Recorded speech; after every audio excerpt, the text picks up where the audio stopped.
Warm greetings from the High 10. It is Everyday Shenanigans on this Friday, November 6th, 2020. Well, I just wanted to make a quick video about the election.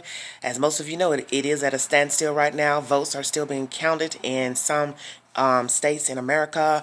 Biden is doing, in my opinion, outstanding. That's my opinion.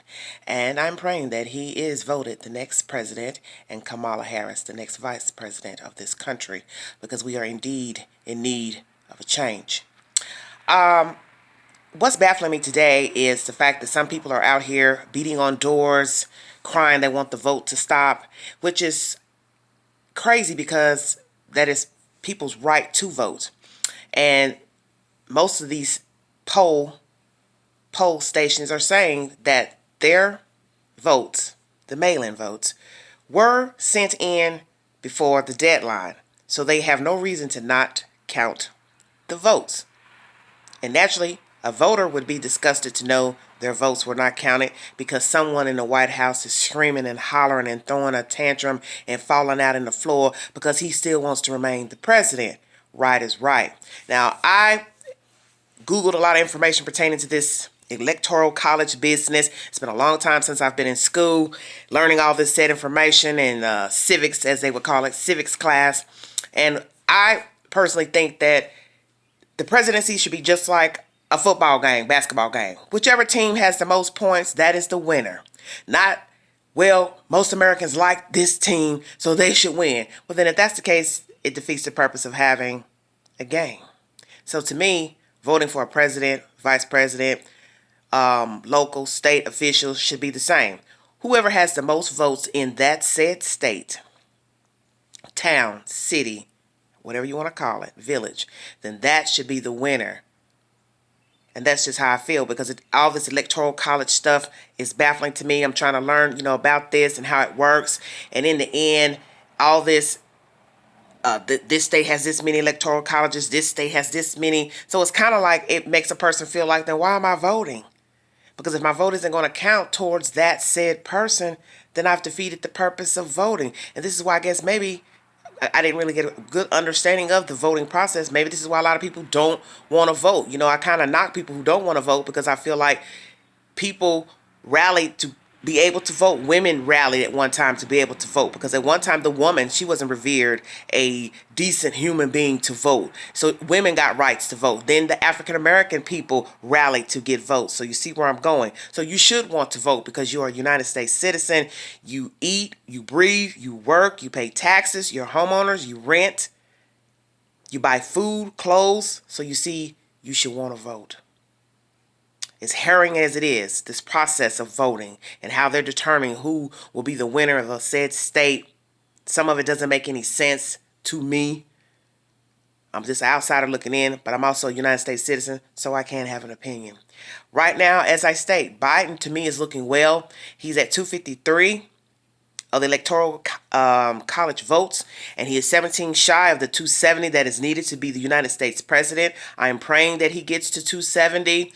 I'm just really kind of pissed at Georgia, of course, a red state, wanting to recount the votes there because they have a small margin, as I just read in the New York Times. I don't really care about that. Who cares about that?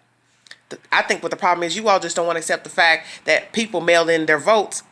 A lot of people mailed in their votes. They didn't stand at the poll, and you all are disgusted, Mr. President and some other Republicans. You're upset that people mailed in their votes, and these people are having to sit here and count their votes unexpectedly, which is not their fault.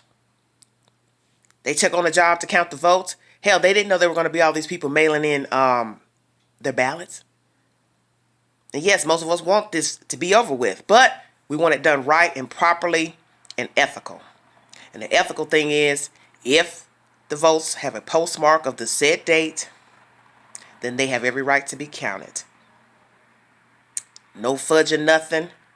Let them be counted. And for those that want to say that the system is broken, that there's fraud, why is it all of a sudden now it's fraud? Because people mailed in their ballots and there were more ballots than expected. So now there's voter fraud. And it's been stated that there is no voter fraud. And there's a slim chance that it's voter fraud. It's just a matter of a lot of ballots came in through the mail and they need to be counted. And this is why you get out and you vote early, so you don't have to be wondering about getting there on time. Same thing with mailing in your ballot. Mail it in at a timely fashion so it can be counted. Now, I don't know if there's some ballots that made it afterwards and what they do with those ballots. Do they throw them out? I don't know, because I'm not in the election committee to give you all a said commentary on that. I just know what the news says. That there was a specific date, mail them in, and the ones that made the postmark date, they are being counted, and that is why we are sitting right now waiting on an answer for certain states on certain mail-in ballots. And that's that. Like they say, what can you do? You don't have any control of the system, the process, so you deal with it. And right now, I'm waiting. But right now, I feel I am a proud American today because the person I want to be elected president has a very good chance of winning. And he's holding out, as he should, he and Miss Kamala Harris. And I'm praying for a change. You cannot change people's minds and their mindsets and their dispositions. But one thing you can do is try to be a better you, be a better person. And that's all that matters. Can't worry about other people. You pray and hope for the best. Thanks for joining me. You all have a wonderful and safe weekend. Prayers for all of you out there. I see there's more information coming in about COVID and more upticks of COVID in our country. Prayers to all those people affected by COVID. Prayers for our children going to school. A lot of things are still on standstill because of COVID, not being able to fraternize in certain venues and sports and different things that we were normally doing, going out, bars, whatever you were into, church, parties, functions, weddings. Prayers for all of us. I want to thank you all for listening. Have a wonderful weekend. God bless all of you. It is gorgeous in the high 10. Honey, it is gorgeous. And I'm feeling a little bit chipper today. I'm feeling a little bit better. I have my days, good and bad days. But I want to thank you all for watching my channel, tuning in, dropping your comments. I really appreciate it. I haven't brought you any videos. Most of you aren't watching them anyway, so it's kind of like, why make them? I said I was never going to say that, but I'm saying it. You don't tune in? So, what's the purpose of making a video every other day? For what? So, hey, I didn't make any videos because, one, I didn't feel like it, and the election's going on. I've waited to jump on to bring you the said information pertaining to the current election, the 2020 presidential vice president election. And right now, it is at a standstill. But I want to thank you all for listening. Be safe this weekend. Mask up. Like, share, subscribe. Drop your comments below. And God bless all of you. This is Everyday Shenanigans. I'm out of here. Bye-bye.